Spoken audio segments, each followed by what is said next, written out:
I'm in a really small rural district, less than 350 kids, K-12, and we have 2 buildings in 2 different communities. And I am in the 612 building.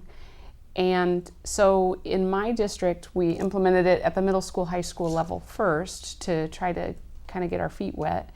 And we really put it into place so that what I was able to be for the teachers is a sounding board, a mentor, a model, a connection to administration, a place of support, a guider to resources kind of position, so that when district initiatives come into play and teachers need to have materials in order to gather the information to implement them, or they're not really sure how it should look in their classroom, I have already had training on those things and can go in and model that for them.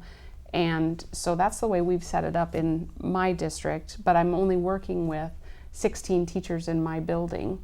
So we really kind of have a small family atmosphere the way it is, and it kind of is very conducive then to the teacher leader model. I'm going to piggyback off of Karen because our district's very similar in size. We have 2 communities that have the elementary is in one of the smaller communities, and then our high school is up at Armstrong. With us, what we did is our administration is a K-12 administrator, and it seemed very difficult for him, being that we're in the 2 communities, to be in both buildings at the same time.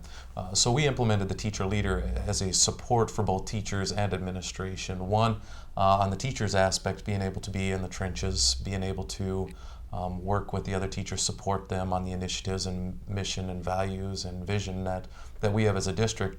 But then on the other hand, helping the administration, because our K-12 administrator is secondary trained and more comfortable in that realm, being able to bring in the elementary aspect and understand the differences that happen between the high school and the elementary.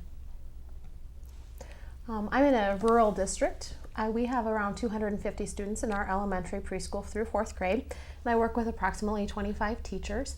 And I think the goal behind the teacher leadership program for our district was probably 2 things. One, just to have, like these folks have talked about, like the bridge between administrator.